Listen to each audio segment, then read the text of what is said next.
Penelope 9-year. It's 109 proof, 9 years old, but it's still just MGP. Is it a deal? You'll have to stick around and see.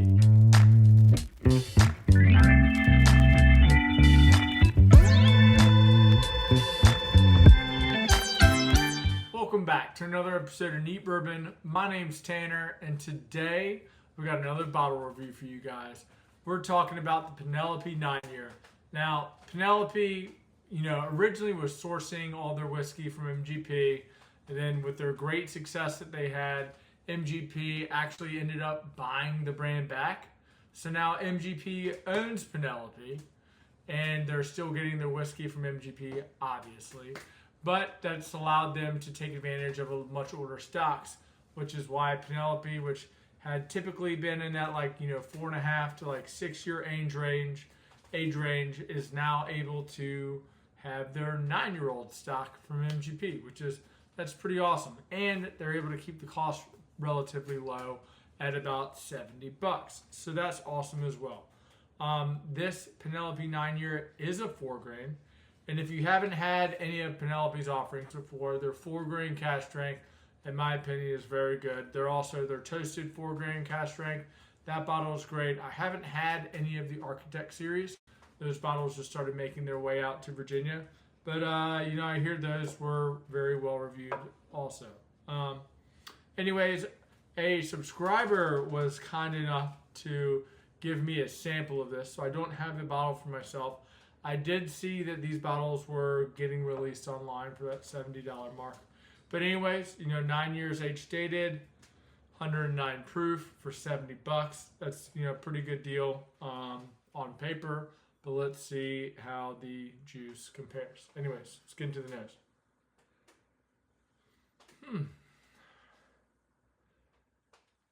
Yeah, it kind of has like a musty, like a musty oak, like a wet wood. Then a lot of like cacao, chocolatey,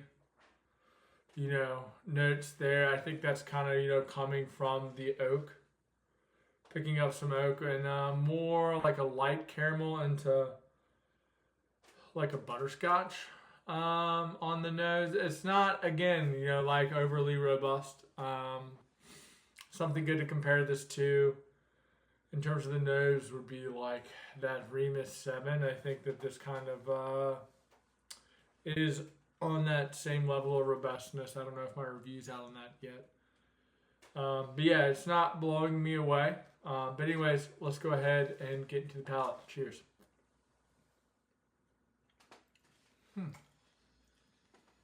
Wow. So this is a 4-grain, and sometimes on 4 grains I can pick up like a grainy note. On the younger ones at least, and that's not the case here.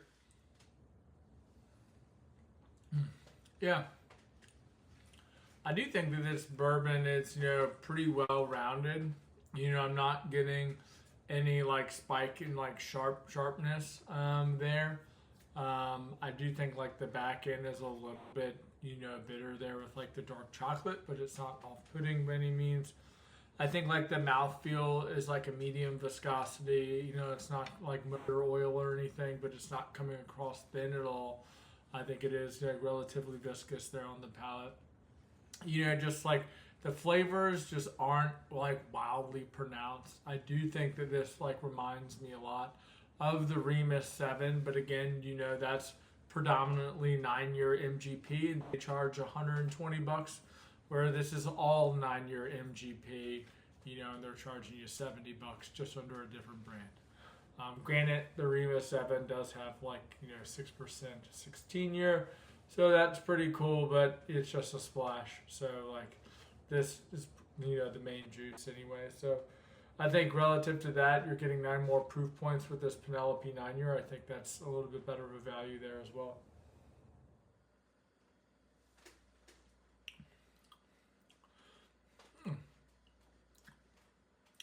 Yeah, it's pretty good. Getting a lot of like a caramel fruit note there, like almost like a blackberry. It's a faint blackberry. You're definitely picking up like that oak char there on the palate. It's almost like like the sweetness kind of then cuts over to being like a hair bitter from the oak. Yeah, it's that's kind of interesting there. I don't know if that's just like, I'm not really sure what's causing that. Yeah, yeah. Starting off with caramel, and then it's kind of going into like a light, like little bit of a blackberry there on the palate. Then moving into the the tail end is you're picking up like that dark chocolate oak, which is a little bit of like that bitterness that's coming through there on the finish. But the finish is, like decently long. I think the oak presence is nice. I think that's, coming across, well on the palate. It does feel relatively well rounded. I don't think that this is like, unicorn tears or anything like that. But I do think, for a $70 bottle that's age dated at 9 years, I think that's, a pretty good value, especially when you're looking at the bourbon market these days. And I think that this bottle's like really solid.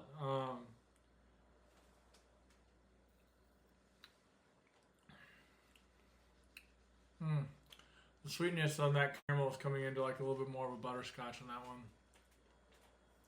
Yeah, I think this is just all around just a solid bottle. I think if you can find this for $70, I think you'll be very happy with it. I think it's definitely a buy at $70. I think you start getting too high above that into like the 90, 100, 110 range, which I've seen it go for online.